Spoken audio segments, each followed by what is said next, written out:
Hello friends, welcome back to my YouTube channel lit talk let's talk. അപ്പോൾ നമ്മൾ ഇന്നിവിടെ discuss ചെയ്യാൻ പോകുന്നത് +1 ഇംഗ്ലീഷ് ടെക്സ്റ്റിലെ ഫസ്റ്റ് യൂണിറ്റിലെ 3rd chapter quest for A theory of everything. ഇതൊരു ബയോഗ്രഫിയാണ്, അതായത് ഒരു ജീവചരിത്ര കുറിപ്പാണ്. ആരുടെ ബയോഗ്രഫി എന്ന് ചോദിച്ചാൽ സ്റ്റീഫൻ ഹോക്കിങ്ങിൻ്റെ ബയോഗ്രഫിയിലെ ഒരു ചെറിയ പാർട്ടാണ് നമുക്കിവിടെ പഠിക്കാനുള്ളത്.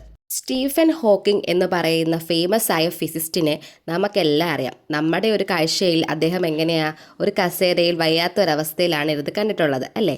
അപ്പോൾ അദ്ദേഹത്തിൻ്റെ ചൈൽഡ്ഹുഡ്, എഡ്യൂക്കേഷൻ, ബാക്ക്ഗ്രൗണ്ട്, അങ്ങനെ കുറച്ച് കാര്യങ്ങളാണ് നമുക്ക് ഇവിടെ പഠിക്കാനുള്ളത്. 1942 ജാനുവരി 8 ഇംഗ്ലണ്ടിലെ ഓക്സ്ഫോർഡിലാണ് അദ്ദേഹം ജനിക്കുന്നത്. കുട്ടിക്കാലം തൊട്ട് തന്നെ ഒരു സയൻറ്റിസ്റ്റ് ആവാനായിരുന്നു ആർക്കാഗ്രഹം? സ്റ്റീഫൻ ഹോക്കിങ്ങിന്. മാത്സ്, ഫിസിക്സ് തുടങ്ങിയ സബ്ജക്ട്സ് ഒക്കെ വളരെ ഇഷ്ടത്തോടെ ഇൻട്രസ്റ്റോടെ പഠിച്ചൊരു വ്യക്തിയാണ് ഇദ്ദേഹം. പിന്നീട് ഇദ്ദേഹത്തിൻ്റെ ഗ്രാജുവേഷൻ കംപ്ലീറ്റ് ചെയ്യുന്നത് ഓക്സ്ഫോർഡ് യൂണിവേഴ്സിറ്റിയിലാണ്. അതൊരു ഫേമസ് യൂണിവേഴ്സിറ്റിയാണ്. അതേപോലെ അദ്ദേഹത്തിൻ്റെ PhD കംപ്ലീറ്റ് ചെയ്യുന്നത് കാംബ്രിഡ്ജ് യൂണിവേഴ്സിറ്റിയാണ്. ഈ ഓക്സ്ഫോർഡ് യൂണിവേഴ്സിറ്റിയും കാംബ്രിഡ്ജ് യൂണിവേഴ്സിറ്റിയും വേൾഡ് ഫേമസ് യൂണിവേഴ്സിറ്റിയാണ്. അതേപോലെ ഇദ്ദേഹം പഠിക്കുന്ന ടൈമിൽ ഇദ്ദേഹത്തിന് ഒരുപാട് പ്രോബ്ലംസ് ഫേസ് ചെയ്യേണ്ടി വന്നിട്ടുണ്ട്. അതെന്തൊക്കെയാണെന്ന് നോക്കാം. നടക്കുന്നതിനിടയിൽ യാതൊരുവിധ കാരണങ്ങളില്ലാതെയും അദ്ദേഹം വീഴുന്നുണ്ടായിരുന്നു.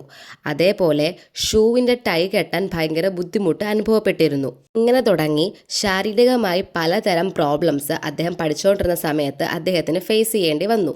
സംസാരിക്കുന്ന സമയത്തും അദ്ദേഹം ബുദ്ധിമുട്ട് കുറേ അനുഭവിച്ചിരുന്നു. അത് ഒരു രോഗത്തിൻ്റെ സിംറ്റമാണ് എന്ന് പിന്നീടാണ് മനസ്സിലാക്കുന്നത്. അങ്ങനെ അദ്ദേഹം ഒരു പേഷ്യൻ്റായി മാറുകയാണ്. വളരെയധികം സീരിയസ് ആയിട്ടുള്ള ഒരു ഡിസീസ് ആയിരുന്നു അദ്ദേഹത്തിനെ ബാധിച്ചിരുന്നത്.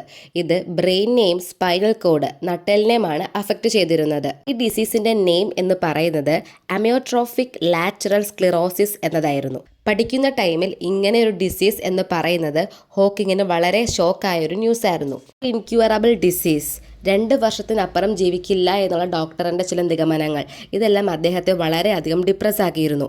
എന്ത് ചെയ്യണമെന്നറിയില്ല. പക്ഷേ അദ്ദേഹം ഇതിനെയെല്ലാം പോസിറ്റീവായിട്ട് ഫേസ് ചെയ്യാൻ തീരുമാനിക്കുന്നു. ഇങ്ങനെ ഒരു അവസ്ഥ വന്നപ്പോഴാണ് അദ്ദേഹത്തിന് കൂടുതൽ പ്രതീക്ഷകൾ ഒന്നും കൂടി വന്നു തുടങ്ങിയത്. തനിക്ക് ഒരുപാട് പോസിറ്റീവായിട്ടുള്ള കാര്യങ്ങൾ ചെയ്ത് തീർക്കാനുണ്ട്. അങ്ങനെ പോസിറ്റീവായിട്ട് ചിന്തിച്ച് പോസിറ്റീവായിട്ട് പ്രോബ്ലമിനെ ഫേസ് ചെയ്ത ഒരാളായിരുന്നു ആര്? ഹോക്കിംഗ് എന്ന് പറയുന്നത്. അതിനുശേഷം അദ്ദേഹം മാരീഡ് ആകുകയാണ്. അദ്ദേഹം മാരേജ് ചെയ്യുന്നത് ജെയിൻ വൈൽഡിനെയാണ്.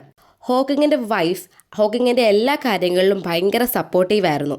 അതേപോലെ കോൺഫിഡൻസ് കൊടുക്കുന്ന ഒരു വ്യക്തിയായിരുന്നു. അങ്ങനെ അദ്ദേഹത്തിൻ്റെ വൈഫിൻ്റെ സപ്പോർട്ടോടു കൂടി തന്നെ അദ്ദേഹം തൻ്റെ പഠനം കണ്ടിന്യൂ ചെയ്യുകയും ചെയ്തു. ഇവിടെ ഹോക്കിങ്ങിൻ്റെ വൈഫായിട്ടുള്ള ജെയിൻ വൈൽഡിൻ്റെ ഫെയ്ത്ത്, ഒപ്റ്റിമിസം, ഇതൊക്കെ ഹോക്കിങ്ങിന് കൊടുക്കുന്ന സ്ട്രെങ്ത്, സപ്പോർട്ട് ഒക്കെ എടുത്തു പറയേണ്ടവയാണ്. പിന്നീട് അവർക്ക് 3 കുട്ടികളും ഉണ്ടാകുന്നുണ്ട്. ശേഷം കാലിഫോർണിയയിലെ വാൾട്ട് വോൾട്ടാസ് എന്ന് പറയുന്ന കമ്പ്യൂട്ടർ എക്സ്പേർട്ടായ കമ്പനി അദ്ദേഹത്തിൻ്റെ കഴിവ് തിരിച്ചറിഞ്ഞ് ഈക്വലൈസർ എന്ന ഒരു കമ്പ്യൂട്ടർ സിസ്റ്റം അദ്ദേഹത്തിന് കൊടുക്കുന്നു. ഇതിൻ്റെ ഹെൽപ്പോടു കൂടെ സ്ക്രീനിൽ ടച്ച് ചെയ്ത് വേർഡ് സെലക്ട് ചെയ്യാൻ ആര് തുടങ്ങി? ഹോക്കിംഗ് തുടങ്ങി. ആ ടൈമിൽ നമ്മുടെ യൂണിവേഴ്സിനെ പറ്റി ഒരു പുസ്തകം ആര് എഴുതുന്നുണ്ടായിരുന്നു? നമ്മുടെ ഹോക്കിംഗ്. എന്തിൻ്റെ ഹെൽപ്പോടുകൂടി? ഈക്വലൈസർ എന്ന് പറയുന്ന കമ്പ്യൂട്ടർ സിസ്റ്റത്തിൻ്റെ ഹെൽപ്പോടുകൂടി. അങ്ങനെ ആ ഒരു ബുക്ക് കംപ്ലീറ്റ് ചെയ്യുകയാണ്. ആ ബുക്കിൻ്റെ name A brief history of time. നിങ്ങളെല്ലാവരും ഉറപ്പായിട്ടും വായിച്ചിരിക്കേണ്ട ഒരു പുസ്തകമാണ് അദ്ദേഹത്തിൻ്റേത്. സോ ടൈം കിട്ടുമ്പോൾ വായിക്കുക. അങ്ങനെ ഒത്തിരി കണ്ടുപിടുത്തങ്ങളിലൂടെ ഫേമസ് ആയ ഒരു സയൻറ്റിസ്റ്റ് ആയിട്ട് മാറുകയാണ് ആര്? ഹോക്കിംഗ്. അദ്ദേഹത്തിൻ്റെ ഡ്രീം അവിടെ സക്സസ് ആവുകയാണ്. കാരണം അദ്ദേഹത്തിൻ്റെ കുട്ടിക്കാലം മുതലുള്ള ഒരു സ്വപ്നമാണ് ഇവിടെ എന്ത് ചെയ്തിരിക്കുന്നത്? സക്സസ് ആയിരിക്കുന്നത്. അദ്ദേഹത്തിൻ്റെ ഡ്രീം അദ്ദേഹം അച്ചീവ് ചെയ്തു. ഇവിടെ നമ്മളെല്ലാം ശ്രദ്ധിക്കേണ്ട ഒരു കാര്യമുണ്ട്. ഒരുപാട് ഡിഫിക്കൽട്ടീസ് ഫേസ് ചെയ്തിട്ടാണ് അദ്ദേഹത്തിൻ്റെ ഡ്രീം അച്ചീവ് ചെയ്തിരിക്കുന്നത്. ലോകത്തിലെ എല്ലാ ആൾക്കാർക്കും ഒരു റോൾ മോഡലാണ് സ്റ്റീഫൻ ഹോക്കിംഗ്. പഠിച്ചുകൊണ്ടിരിക്കുന്ന സമയത്ത് ഇത്ര വലിയൊരു അസുഖം വന്ന് ബാധിക്കുക, പക്ഷേ അതിനെയൊക്കെ പോസിറ്റീവായി എടുത്ത് ആ ഡിഫിക്കൽട്ടീസിനെ ഒക്കെ ഫേസ് ചെയ്ത് എന്ത് ചെയ്തിരിക്കുകയാണ്? അദ്ദേഹത്തിൻ്റെ ഡ്രീം സക്സസ് ആക്കിയിരിക്കുകയാണ്. നത്തിങ് ഈസ് ഇമ്പോസിബിൾ എന്ന് അദ്ദേഹത്തിൻ്റെ ലൈഫ് എന്ത് ചെയ്തിട്ടുണ്ട്? പ്രൂവ് ചെയ്തിട്ടുണ്ട്. എല്ലാ ഡിസബിലിറ്റീസും ഓവർകം ചെയ്ത് അദ്ദേഹത്തിൻ്റെ ഡ്രീം അച്ചീവ് ചെയ്തിരിക്കുന്നു.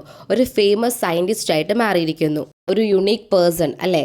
നമുക്ക് പഠിക്കാനുണ്ടായിരുന്ന ഐ വിൽ ഫ്ലൈ എന്ന ചാപ്റ്ററിൽ APJ അബ്ദുൽ കലാം ഒരു കാര്യം പറയുന്നുണ്ട്. എന്താണത്? നമ്മൾ യുണീക്ക് ആവുക. അങ്ങനെ യുണീക്കായ ഒരു പേഴ്സൺ ആണ് ആരിവിടെ? Stephen Hawking. ആ യുണീക്കിനൊരു എക്സാമ്പിളാണ് ഇദ്ദേഹം. സ്റ്റീഫൻ ഹോക്കിംഗ് എന്ന് പറയുന്ന വ്യക്തി ഇവിടെ എന്തിൻ്റെയൊക്കെ സിമ്പലാണ്? Bravery, intelligence, determination etcetera. ഇപ്പോൾ ഡിസ്കസ് ചെയ്ത ഈ ഒരു ഭാഗത്തിലെ ഇമ്പോർട്ടൻറ്റ് തീംസ് ആണ് ഞാൻ പറയുന്നത്. ഗ്രേറ്റ്നെസ് അറൈസിങ് ഫ്രം അഡ്വേഴ്സിറ്റി, അതേപോലെ pursuit of knowledge, third one overcoming limitations, and fourth one unity of science. നമുക്ക് ചെറിയൊരു ഭാഗമേ ഈ ബയോഗ്രഫിയുടെ പഠിക്കാൻ ഉണ്ടായിരുന്നുവെങ്കിലും ഇതിലൂടെ കിട്ടുന്ന മെസ്സേജ് എന്താണെന്ന് നോക്കാം.